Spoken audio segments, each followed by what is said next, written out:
Welcome, folks, to another day in the shop.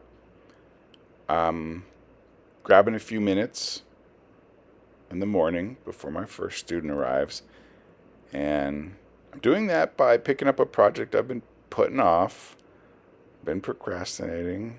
There's an alignment issue. I got a case of the wiggles, and I haven't been able to address some of the issues the way I want to with things shifting around with the Tang fit being loose, and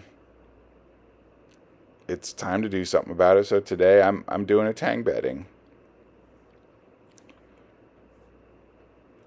That means filling the handle with epoxy and inserting the Tang just like a regular glue up, but with the Tang coated in wax or Vaseline so it doesn't stick.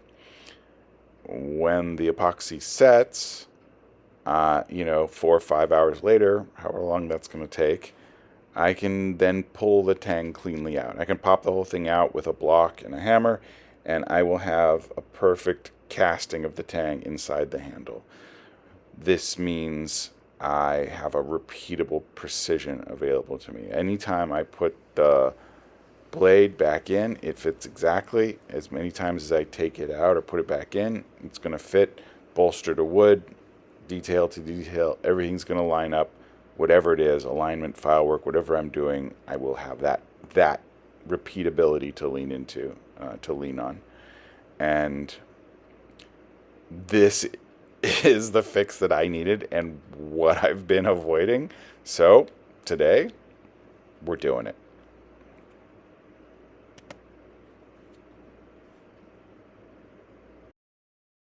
Well, it's 1 o'clock and my first student has shown up. He's a few sessions into a sort of traditional Tonto build. Not strictly classic by any means, but he's doing a Suba and a two-piece carved handle. And today is heat treat day. That's always a little tricky when it's the first task because once the blade goes in the kiln, there's a lot of passive processes involved. It's downtime, it's waiting. So we prep handle materials. We take measurements, make tracings, and that gives him something to work on while the blade cooks. He starts on the Suba, cutting material, then roughing in the handle and splitting the block into scales. He will then be able to chisel out for the Tang slot.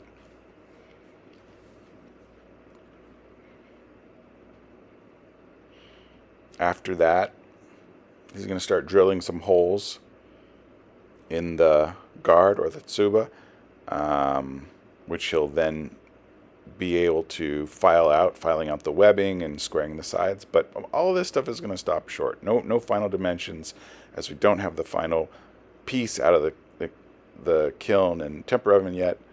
We're going to wait until after he's quenched and tempered, and he'll be able to come back and really dial things in.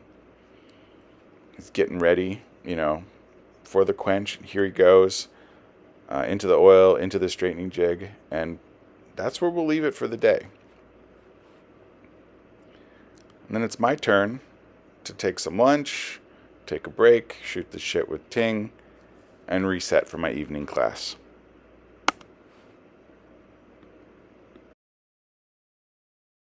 At 6 o'clock, 3 friends come in for a bottle opener class. And this isn't their world. They're not usually swinging hammers and shaping steel and all that kind of stuff. But they're capable. They're relaxed and they're up for it. We drift holes. We do a lot of hole drifting. That's the bulk of the bottle opener class. Some people argue that maybe it's not the best introductory class because it doesn't highlight such a broad variety of skills. But I really like the bottle openers we make. They're fun, and I enjoy using mine as an object. It's fun. So we drift and we drift and we drift. And at some point, we'll see them after we've worked through all of the drifts. They'll be continuing to stretch those rings out over the horns of the anvils and on some cone mandrels that we have. We're not quite there yet.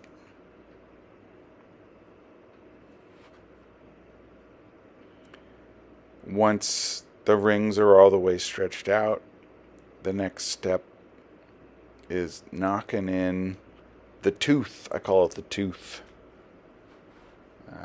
That's the little nub that locks under the bottle cap and gets you your leverage.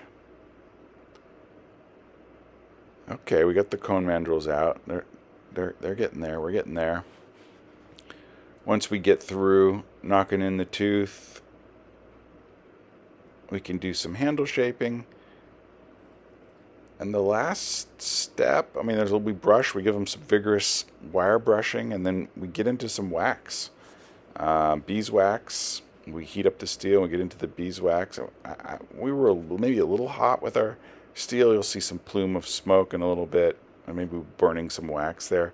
But once all the bottle openers or any of our mild steel forged items are waxed up, they go in the kiln at 725 Fahrenheit for a few minutes, and that seals the surface. They come out, there's no tackiness or waxiness. It's just a clean, smooth finish. And that's really the last step. I'm doing some cleanup, and then when those puppies are cool enough to touch, I line everyone up, and we do a little graduation ceremony. I shake everyone's hands, and I hand them their work, and I say, "Good job," and that's it. That's 20 minutes for me and 7 hours for them.